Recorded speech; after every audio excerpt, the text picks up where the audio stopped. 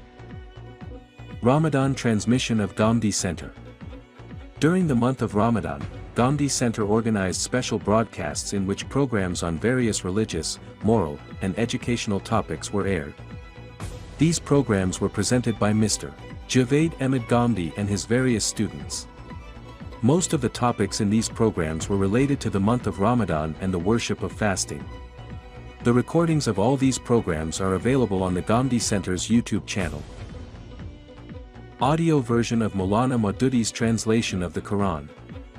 Gandhi Center has published the audio version of the world-renowned translation of the Quran by the distinguished Islamic scholar, thinker, Quranic exegete, and founder of Jamaat-e-Islami, Sayyid Abul A'la Maududi, on its YouTube channel.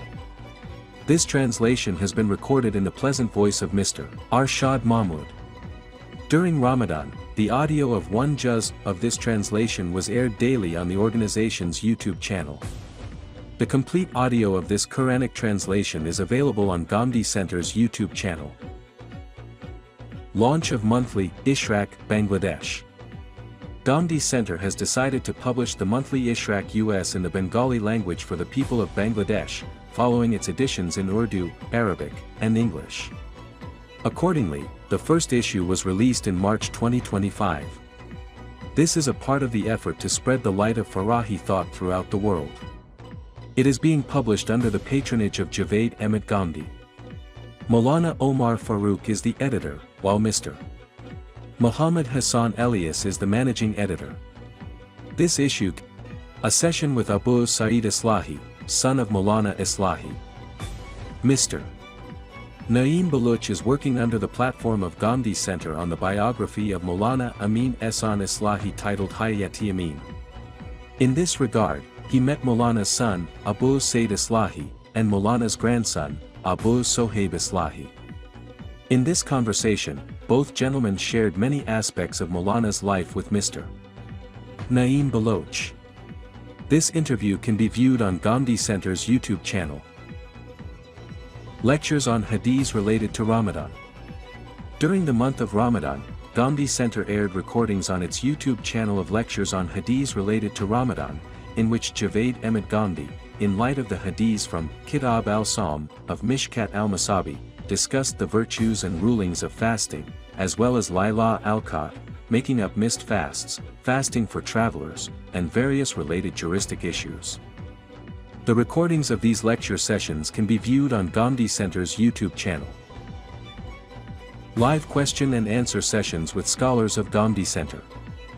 In March 2025, Gandhi Center organized various live question and answer programs with its scholars, in which people asked questions of religious, moral, and Ramadan-related juristic nature. The scholars who hosted these question and answer programs were Dr. Amar Khan Nazir, Dr. Khalid Zahir, Muhammad Hassan Elias, Dr. Amir Gazder, and Dr. Irfan Shatzab. Recordings of these programs are available on the Gandhi Center's YouTube channel. Safar Dar Safar. Safar Dar Safar is a regular series by Gandhi Center. It presents the life stories and intellectual journeys of scholars and talented individuals to viewers. Last month, as part of this series, Mr. Naeem Baluch interviewed Rehan Ahmed Yusufi, head of the organization, Inzar, a renowned intellectual and writer. The interview discussed his intellectual journey and key milestones in life. Furthermore, they discussed his current project Insan Ki Kahani. In response to one question, he told Mr. Naeem Baluch how he was influenced by Farahi thought in his intellectual journey and how he found relief from all doubts of mind and heart. The recording of this interview is available on Gandhi Center's YouTube channel. Yade. Gandhi Center has launched a new series titled Yade, the aim of which is to document important events in the history of Al-Morid and to present memories from 40 years ago to viewers. This program is hosted by Ghazal Chaudhry, while Dr. Khalid Zahir, an early student of the School of Islamic Thought Al-Morid, and Mr.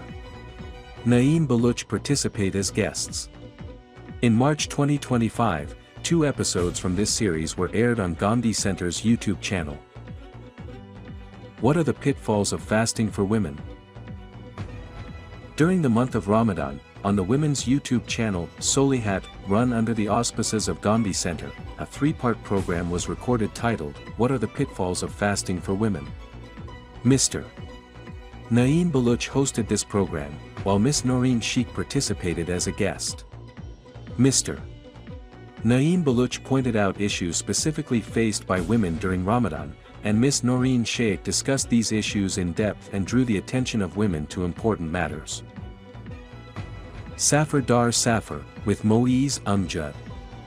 Last month, in the ongoing Safar Dar Safar series hosted by Gandhi Center, Mr. Moeez Amjad participated as a guest. He recorded programs on various moral and scholarly topics. A few of the main subjects discussed in these programs include problems of Pakistan's education system, the Khanka, a life of faith, and parents and children. These programs can be viewed on Gandhi Center's YouTube channel. Stories of the Prophets. In Gandhi Center's special Ramadan broadcasts, arrangements were made for children to hear the stories of the prophets. As part of this, the stories of Prophet Ibrahim and Prophet Musa, peace be upon them, were narrated. This series is being aired under the title, Stories of the Prophets. These stories are based on the research and writing of Mr. Naeem Baluch and are narrated in his voice. Daniel Naeem hosts the series. He asks Mr. Naeem Baluch about the un-Quranic elements commonly found in stories of the prophets, and Mr. Naeem Baluch responds to these questions. The recordings of these stories can be viewed on Gandhi Center's YouTube channel. Iftar Gathering at Gandhi Center. During the month of Ramadan, a weekly iftar gathering was arranged at Gandhi Center by various friends, in which dozens of individuals participated, along with Javed Ahmed Gandhi and Hassan Elias, who joined with their family.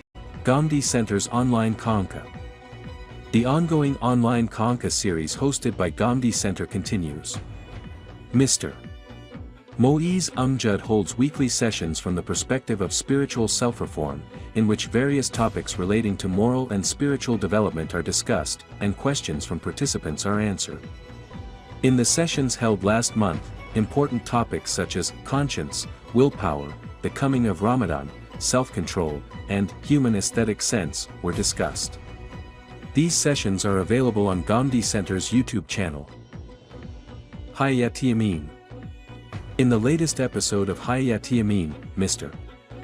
Naeem Ahmad Baluch discussed the post-independence differences between Jamaat-e-Islami and the government of Pakistan and the reasons behind them. He also mentioned an event in which Mahatma Gandhi participated in Jamaat-e-Islami's public gathering in Patna, and Maulana Islahi delivered his famous speech, which was misreported by Congress newspapers, leading to serious misunderstandings between the Muslim League and Jamaat-e-Islami. This article is available in the March 2025 issue of Ishraq America. Ilmo-Hikmat, with Gandhi. In the weekly Ilmo-Hikmat program aired on Dunya News during March 2025, Javed Ahmed Gandhi discussed important topics such as purpose of worship, obligatory and optional acts in prayer, and Islam and worship. Some of the key questions addressed in the program included: what is the ruling on worship done out of fear of sin and punishment? Why does one feel disconnected during acts of worship? Under what conditions can two prayers be combined? And, is turning the face to both sides for salam an essential part of prayer? The recordings are available on the Gandhi Center's YouTube channel. Issuance of fatwas based on religious opinions. In matters related to the legal applications of Sharia, people frequently contact Gandhi Center of Islamic Learning, U.S. They seek applied religious opinions on issues such as marriage and divorce, inheritance, and various other financial and social matters.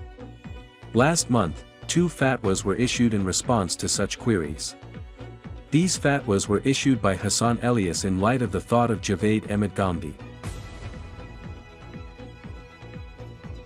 English summary of the 23 Objections video series. Dr. Shehzad Salim is presenting summaries of all the topics discussed so far in the 23 Objections video series in English.